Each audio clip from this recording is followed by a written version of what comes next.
When people see it, they think it's like cute rats and frogs.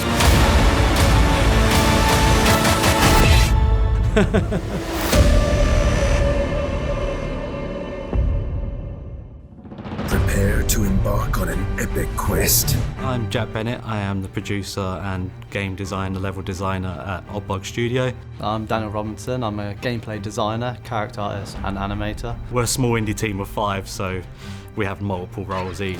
Oddbug's been around for 10 years now. We started at uni. Like our first ever project was at uni. Where the 5 of us all came together.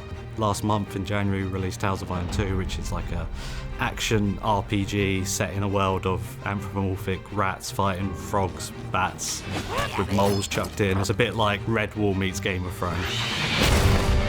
The story of Tales of Iron is a king that loses his kingdom through war and then has to rebuild it. It's kind of like Game of Thrones, where you have like these periods of like time that passes, but they're all kind of like connected. But you don't have to go into one to play 2. The enemy changes, but that core of like good versus evil, right versus wrong is what runs throughout. And it's that sort of moral grey area of, are you the good guys, are you the bad guys? In terms of gameplay, I'd say it's like a 2D side-scrolling with like weighted combat, similar to like a Dark Souls or a Salt and Sanctuary. You dodge roll, you parry. A lot of slashing. One of our main things is we have like really gory execution. When people see it, they think it's like cute rats and frogs, but it's like chopping heads off. I think we all get to say, oh, this would be cool, and then Dan has to go away and be like, I've got to actually make that happen now. How do I have guts come out of a frog's stomach? Coming up with the idea is really fun and engaging, but then you've got to be like, right, how do I make this in a 2D format? Our art style is based on, you know, like wood block printing, which is like big from Eastern Europe. It's like, you know, you like carve the wood and then you ink it and you stamp it.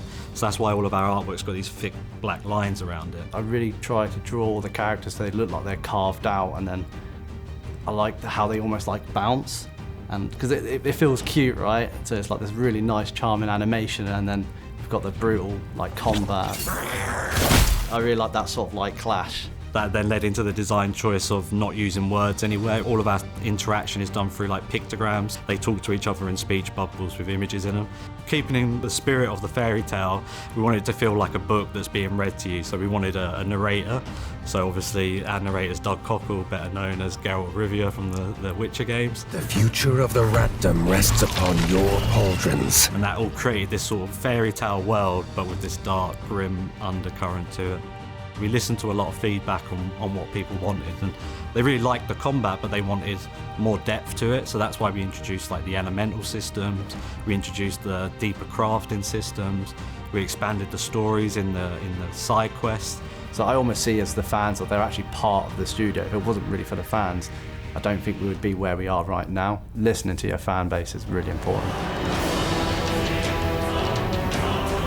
Tales of Iron 1 is a story of like almost like a brute force king being like, we're going to make this happen no matter what, which is kind of what Tales of Iron 1 was to us as a studio.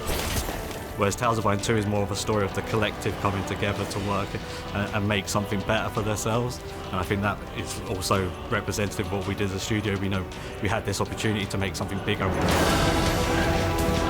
better, and we came together to make that.